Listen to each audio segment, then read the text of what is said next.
Hey guys, what's up? Today I'll be testing the most ambitious project of Burson Audio. So what you are looking at is a feature-packed combo that embodies 5 devices in one single component. So it's an advanced DAC converter, a Bluetooth receiver, a preamplifier, a headphone amplifier, and a very powerful integrated amplifier, all wrapped in this beautiful aluminum enclosure that is Burson Audio Timekeeper free. Man, what a fitting name for a device like this actually. And of course, I'll be testing it with 2 pairs of loudspeakers that you can see behind me and with a bunch of high-end headphones. And I cannot wait to tell you more, so let's check it out.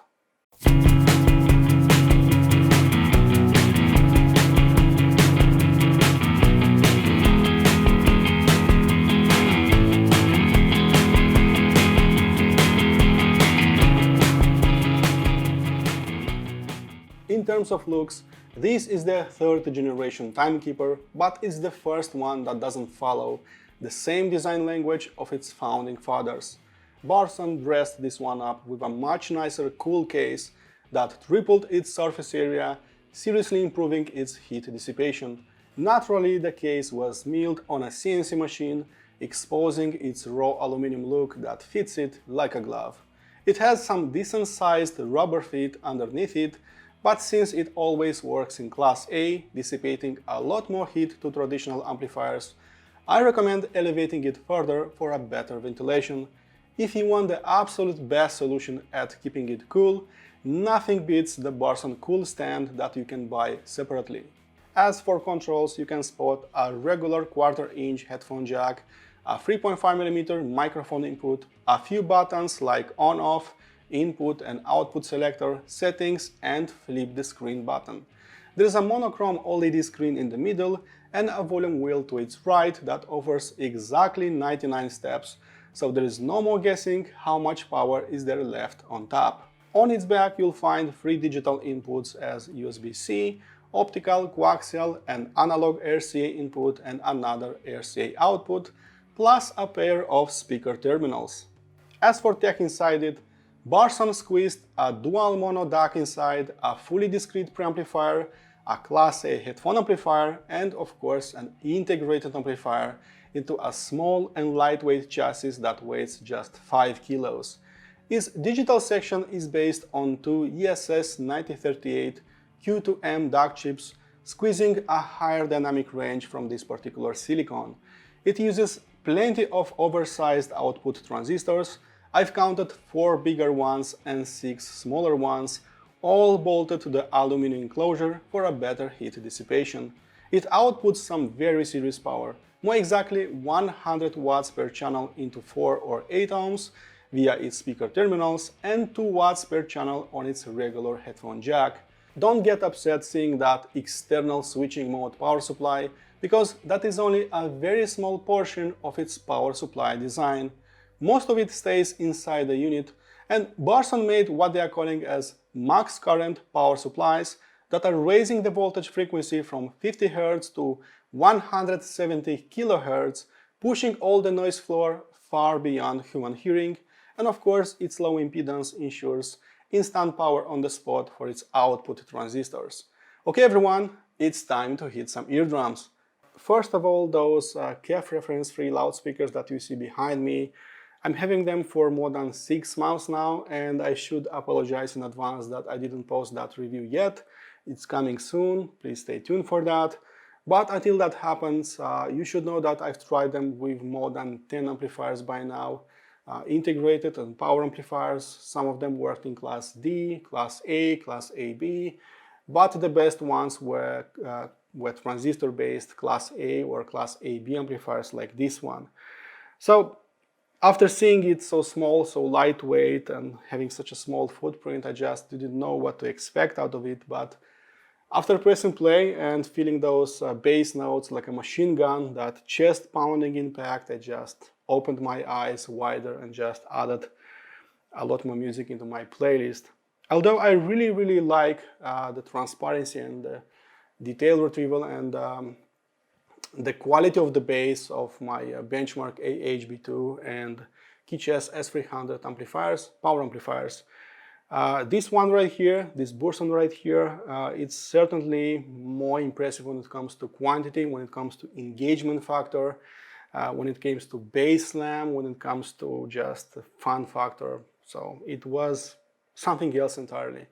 So this is not a very linear amplifier. This is very engaging sounding, so very thumping sounding, very fast sounding. So it's just transient response incarnate. So very impressive in this department. I didn't expect so much bass, power, control, decay can come from such a small unit. Timekeeper 3 has not only an amazing bass slam, but also a very good control of that bass. So those 6 aluminum drivers aren't that easy to control, trust me. So I've tried plenty of integrated amplifiers and I remained with power amplifiers, not because I wanted that, but because those worked just better. But this is probably the first integrated amplifier that was working simply amazing with those KF reference 3. It had just not only the slam, but also very good control, very fast decay of the notes when the music was asking for it. That very little, very tiny treble glare that I was hearing on its siblings, like Conductor 3 and Soloist 3, is just skipping the action completely on the Timekeeper 3. So there is no glare at all. There is no listening fatigue. Just picture a resolving and detailed top end without the nasty brightness and listening fatigue, and you are getting pretty much the Timekeeper's treble performance. Let's talk just a little bit about its headphone amplifier section. So this is still a transistor-based Class A amplifier that offers 2 watts per channel on its headphone output. And from a big headphone collection, I believe that only 2 headphones didn't work that well, didn't sound that dynamic and explosive as everything else sounded actually on this unit. And those were the Odyssey LCD4 and the Hi-Fi Susvara that need a little bit more power to shine at best. But everything else, including high-end planar magnetics, RZH Phobos 2021, Kennington Odan, Hi-Fi HE1000 SE just worked amazingly well. Volume-wise, I was at about 60 to 70 out of 100, so of course there was plenty of headroom remaining on tap. Dynamics were impressive, all that went up and down very fast. Speed, decay, all of that was very impressive. Bass notes were hitting me relentlessly. And of course, all that big soundstage that I've experienced with loudspeakers just carried over to headphones. It sounded effortless and all that bass was going in and out in a split second. And of course, all that treble energy wasn't scratching my timpani, and I could listen even to bright and to linear sounding headphones all day long with this one. 2 watts of power is of course more than enough with most headphones, but not so much with the most demanding ones. Moving on to noise levels, first of all with headphones, I believe that its siblings like Conductor 3, like Soloist 3, worked decently enough with IEMs, but not exactly amazing. And I believe that Timekeeper 3 works actually better. So on low gain, with the most sensitive IEMs that I have at my disposal, with FI9, I went full power, maximum volume. With Music Compose, of course, I want to save my hearing. I couldn't detect absolutely nothing, so no noises, no gremlins, just a pitch black background. So in my opinion, this is really an IEM friendly amplifier and could work with the most sensitive loads, no problem. Moving on to my loudspeakers, again, I went full power. I've approached those with Music Compose, obviously. I've approached those tweeters, those woofers, and I couldn't detect absolutely nothing. So again, it was absolutely noiseless, something that not a lot of amplifiers are providing. So in my opinion, you don't really need a passive power conditioner with this one, like I'm using with my amplifiers, with my headphone setup and with my loudspeaker setup. Those are unnecessary with this particular unit, and that is really amazing. It seems that Burson's max current power supplies are doing their job just very well. Maybe it has plenty of voltage regulators inside, I'm not really sure, but I'm sure that this is one of the cleanest, one of the most dead silent amplifiers that I've tried at my place. In terms of detailed retrieval and transparency, only thinking that there are 2 ESS Sabre DACs inside, a fully discrete Class A output stage, and of course an over-engineered power supplies. already tells me a huge story of what should I expect from this particular unit. So the only thing to say about its digital to analog conversion stage is that it sounds exactly as transparent, exactly as clean, exactly as detailed as some of the best Delta Sigma DACs that I tried at my place. So it simply moves all those spotlights on the tiniest details, on the smallest nuances, and I never felt actually that something was gravely missing from my music or that it just buried deep some musical notes. That actually never happened with the Timekeeper. When it replaced a Gold Note DS10 Plus as my digital front end, I just felt that an additional layer of information was just provided to me, so I could just hear a little bit more and nothing was just staying in front of my musical signal.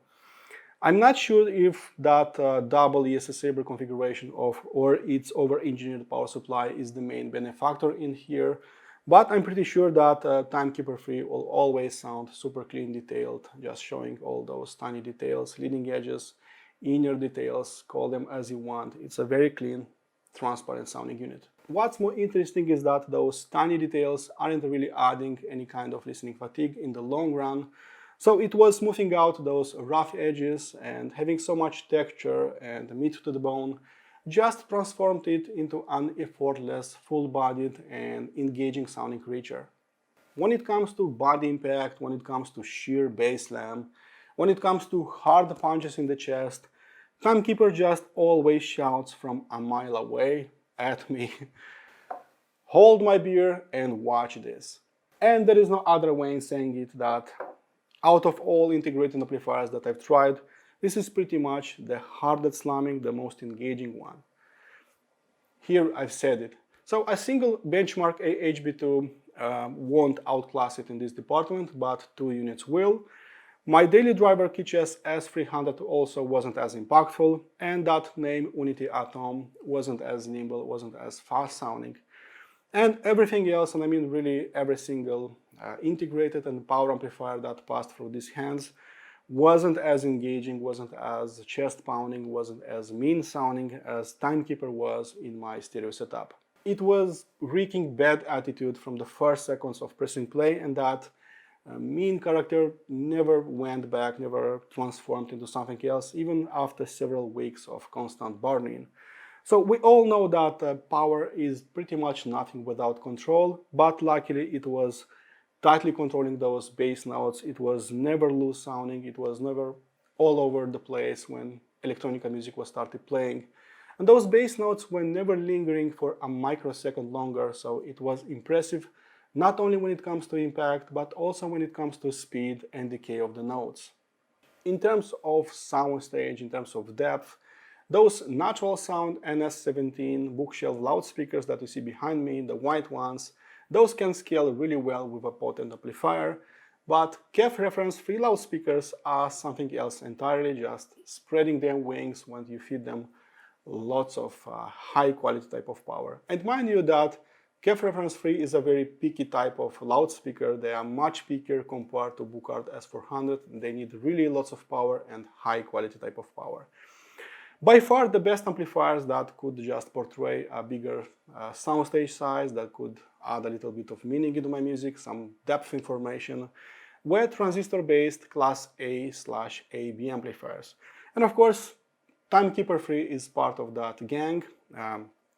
Always just sounding natural, sounding mean, sounding engaging, but never limiting the soundstage on all axes with my loudspeakers, with both of them actually.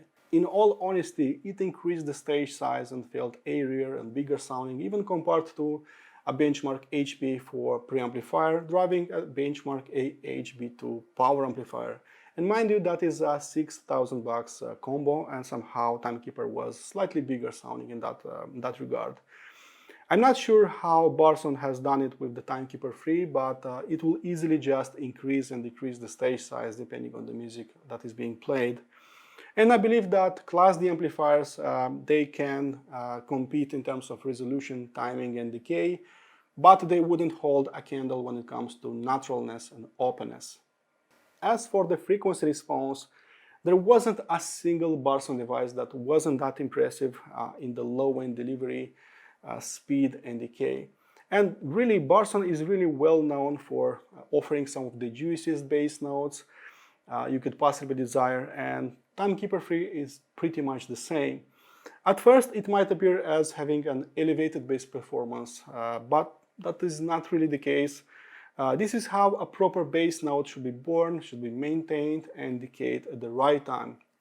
And that sheer bass slam, that serious kick in the chest, cannot be forgotten so easily, and I'm pretty sure that your bookshelf loudspeakers will be thankful for that. If you are interested in an organic, lifelike and natural mid-range rendition, then you certainly need to check out those transistor-based Class A/Class AB amplifiers like this one, and Timekeeper 3 is pretty much like that. So there is definitely a little bit more mid-range presence, a little bit more meat to the bone. String instruments are sounding more real, and voices just carry a little bit more weight, a little bit more air. I would describe the Timekeeper as being a little bit warmer and a little bit elevated in the mid-range department, let's say so. And it's almost unbelievable that two ESS Sabre DACs are sitting inside, because Burson just traded linearity with some warmth, with some texture, and with some tonal density. As for treble, is really simple, so there is as much treble information, there is as much treble texture, as much extension as you could possibly desire, but without bringing any listening fatigue. So brass sounded like it, cymbals crashed, dynamics exploded, but I was not clenching my teeth. I find it very extended in the treble, even way past top octave, so there is definitely some drive bar movement even past 16 kHz, and you can feel that pretty well with some potent sounding loudspeakers. Overall, I would describe it as organic and lifelike sounding, tilting just a little bit towards musicality. So it's definitely a little warmer sounding and thicker sounding to most integrated amplifiers I've experienced thus far. As for my conclusions, with Timekeeper 3, everything plays at a very high level. So its DAC section is up there with some of the best Delta Sigma units, its headphone amplifier section could drive pretty much anything, and of course its integrated amplifier section is highly engaging, always trying to make me move, smile, toy tap, headbang like a madman. So this is not your typical straight as a line, dead neutral, linear type of amplifier. This is pretty much engagement factor incarnate, so this is fun in its truest form. So of course it's highly engaging and always trying to not deliver the usual dynamics but exceed your wildest expectations. So when music starts playing, nothing can stop it, with the exception of jazz, blues, classical and Diana Krall. I really think it's worth every single penny, as you are getting a 5-in-1 device that looks and sounds outstanding, and considering its build quality, feature set and ultimately its sound performance, I'm happy to award it my highest badge. It's fully deserved. Okay guys, my full in-depth review can be found on my website. In case you want to support this channel, please subscribe to it, and as usual, listen to my music, be positive, and I'll see you next time. Cheers!